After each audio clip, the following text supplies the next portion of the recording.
Good evening and salutations, my GH fans. Wow. Let's start off with Brooklyn.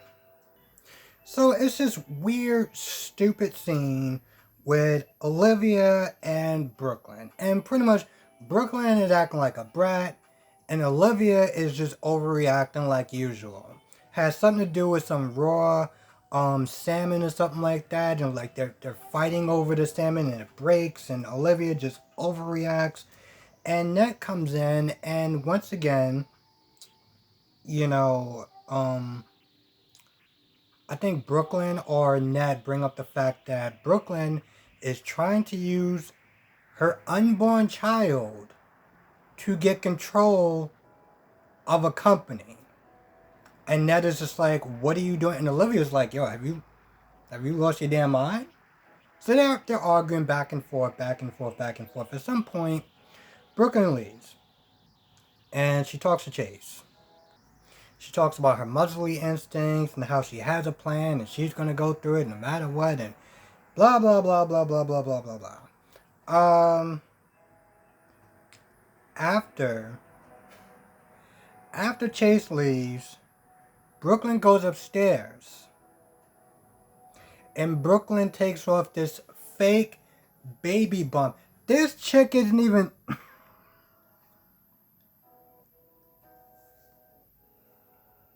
Yo, when I saw that, I was like, yo, are you kidding me? Are you kidding me? With... You know, Brooklyn is on a whole new level of something that I can't even describe. Okay? she sits down like she's all like super pregnant and everything like that. And I'm like, you need to kind of just take care of yourself. You need to watch.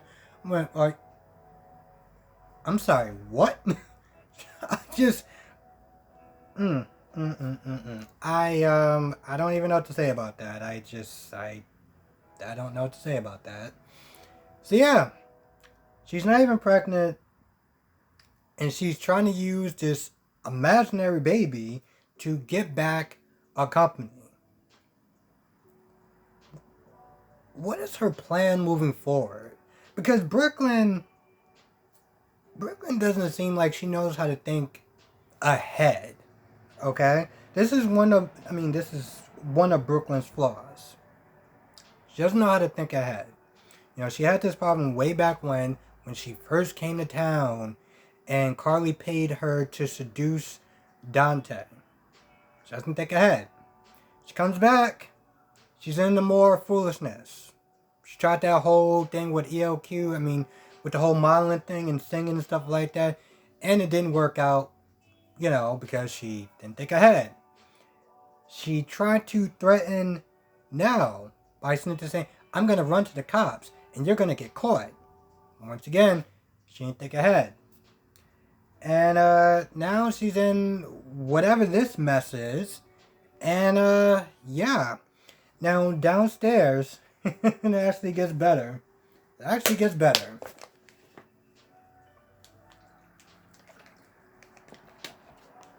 Now, correct me if I'm wrong. Has Ned always been just an ass? Has he always been like that? Because I don't think he's always been an ass, but Olivia is like, listen, I'm just going to give Valentine's a heads up on Brooklyn's plan and just shut this whole thing down. I'm doing this to protect her. And Ned is like, wait a minute. Hold on now. Listen, she's pregnant with Valentine's child. We can't help that. Since we can't help it, we might as well just kind of, go along with it, to get back the company for the family. I'm like, are you kidding me?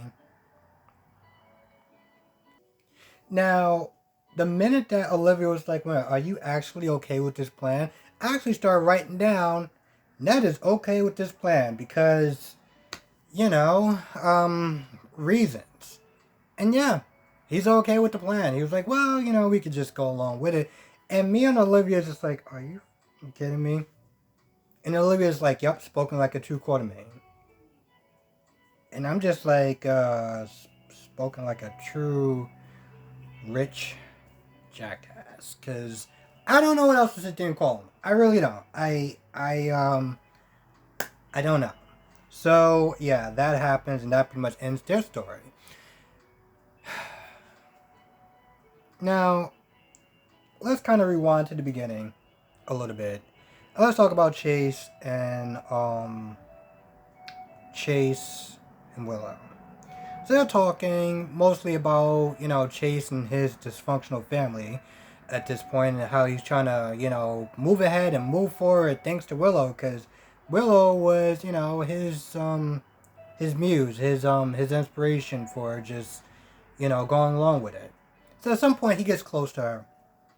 By the way, um, I'm actually going to leave a link to the actor's um, Instagram, because they are celebrating their first child.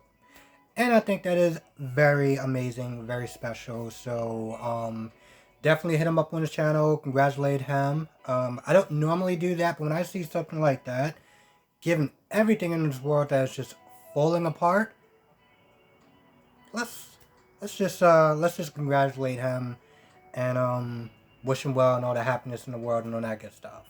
But yes, so yeah, he tries to kiss Willow, and Willow does this whole picking up toys or whatever, and she just darts somewhere else. And I'm just like, Willow, what is it that you want? Pick a damn side. I get it. It's a soap opera, and it's filled with love triangles and foursomes and all the other stuff, because it's no longer a love triangle when you have two other people in there, and I'm talking about Sasha and Brando. But once again, she darts away from getting in closer, and they start talking more, and then at some point, Michael comes in, because why not? I mean, he's already there, and he talked to Ned real quick, and so he comes in there, and he kind of just more or less kind of bust up their fun, and Chase leaves. Now Michael and Willow are talking, and they're talking about you can already tell by my facial expression. They're talking about Nina, and Michael's like, I'm apologizing for not, informing you of yada yada yada, and they both just agree that Nina needs some damn time to just kind of process her own crap before she brings more of her crap to a 2-year-old. So they both agree on that. And then some along the lines, Michael's like, listen, I value your opinion more than Sasha. And I'm like, okay. Is that because, she's his mom and everything like that? And it's more than that. He starts talking and stuff like that. And next thing you know, he's about to kiss her. And she's about to kiss him. And I'm just like, Michael, I'm pretty sure in one of my other reviews, I started chastising a little bit of Sasha, of her just saying, listen, if you want to go out with Brando, because it clearly seemed like he had an attraction for him, why don't you do something and tell Michael before he starts to think that, he has a shot with you or y'all have some sort of future. You decide you want to sit there and start seeing Sasha. You have more of these close encounters with Willow.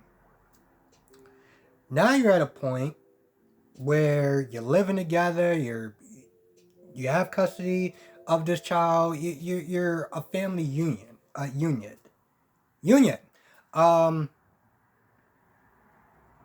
You're taking your time with her, but yet you're about to sit there and start making out with this chick.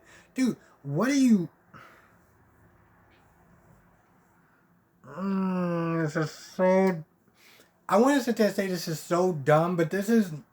And this is par for the core of soap operas. That's what it's all about, is love triangles, and this person gone with that person gone with this person, and Jesus Christ, I almost kind of feel like I'm watching Days for a minute, but just... So anyway, Sasha walks in, and Sasha's just like, what's going on?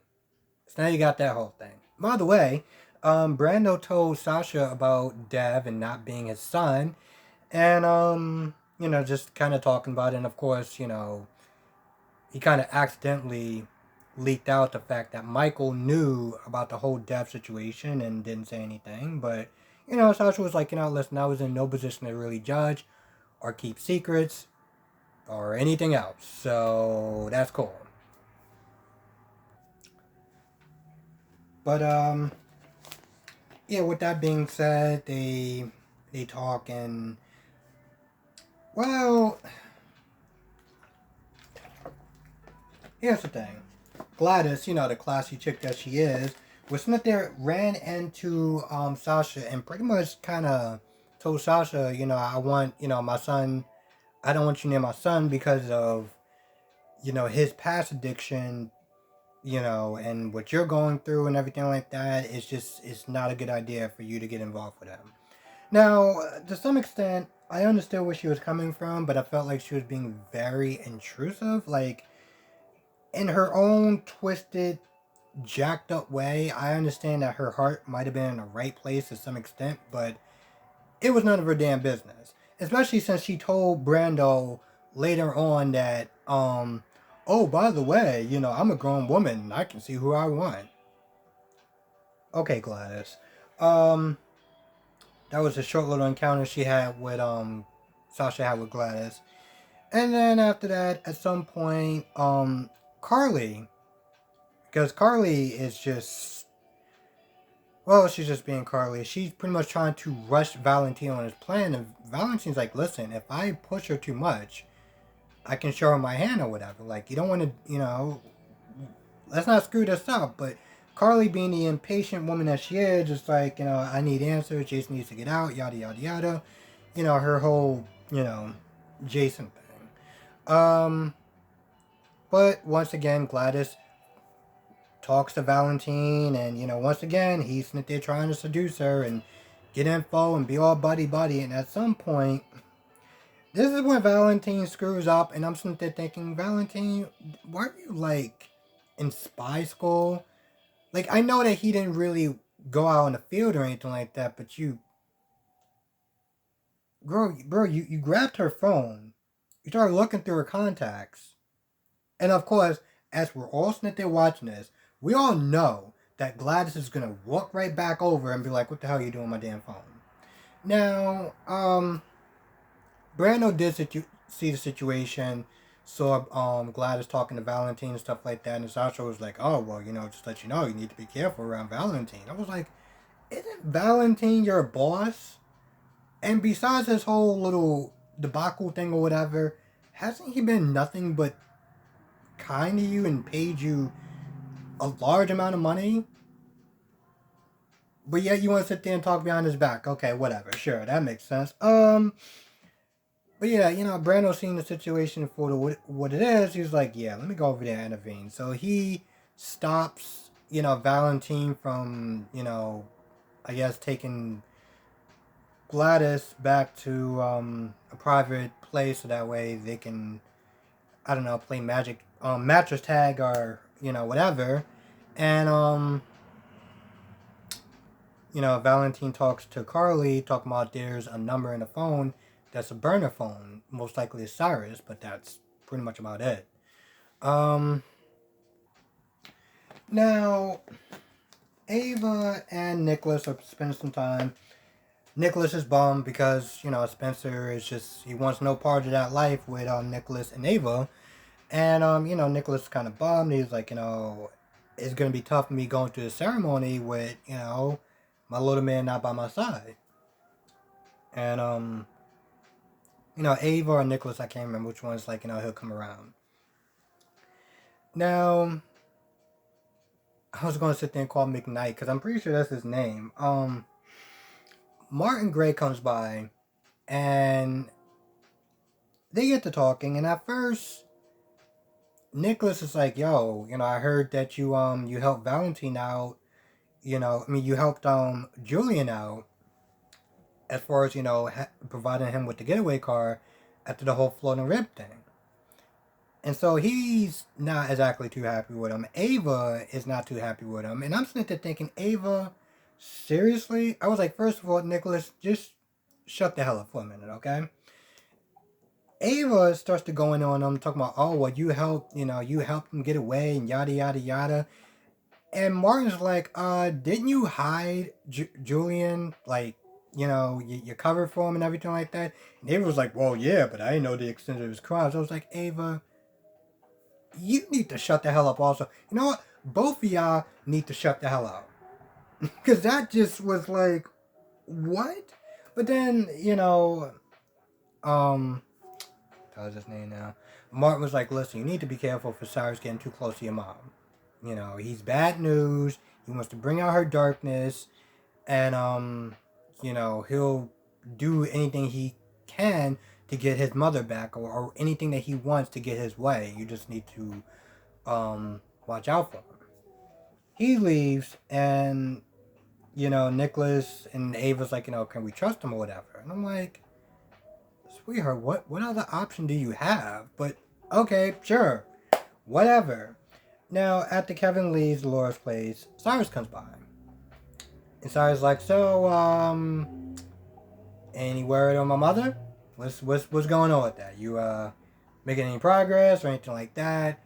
And, of course, once again, Laura's like, listen, Jason may have took your mother, but she's not harmed or anything like that, and she's fine, and, he only, took him because you were, acting all sorts of crazy, shooting a bunch of people, all that good stuff, on top of your drugs and everything like that. Maybe you should just turn yourself on in.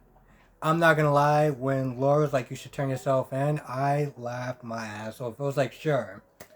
You know what? That broke through. That broke through. He's gonna be like, you know what? You're right, Laura. I need to turn myself in. I need to do it. And, you're absolutely right. What is wrong with you, Laura? But Laura, I think she wanted to do a test.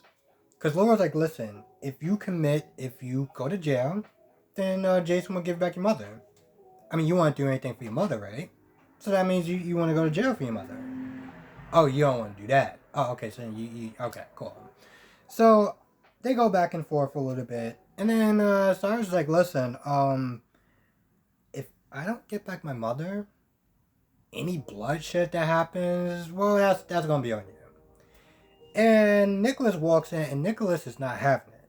Okay, he pins Cyrus up against the wall. And Cyrus is like, listen, it's like, Laura, you better tell your son to get off me, because if not, it's going to be some consequences and repercussions. And Nicholas is like, yo, I'm all about that life, let's do it. But Laura's like, yeah, you might want to just kind of let him go. And at this point, Cyrus is like, since I can't get to you, I'm going to hurt your loved ones. He says that to Nicholas. He literally threatens to hurt his loved ones. Right in front of Laura. I'm just like, okay. I feel like y'all are just taking Cyrus too lightly again. By the way, when was the last time Cyrus actually shot someone or, ordered someone to get shot? Because maybe I feel like he needs to remind people again of who he is. And, I've been saying this since day one, since Cyrus got to town. And once I realized what Cyrus was about, I said to myself, I was like, somebody's going to have to die for everyone else to live. We got Dev. We got Dev. We got that school teacher, Skylar or Tyler or I know his. What the hell is his name? Dustin. Jesus Christ! How many people in this world is actually named Dustin? Probably not a lot, but that also just kind of shows you the exact impact that he actually had on this show. So yeah, but where we got the body count at? What, 2? I guess. Anyway, point is, apparently people forgot that Cyrus is an actual killer, or he gets other people to do his dirty work for him, and I think the town needs to be reminded of that. I really do. And I think the last scene, and I could be wrong, and if I am, then I did most of it, the majority of it. But I think the last scene is with Kevin and Ava.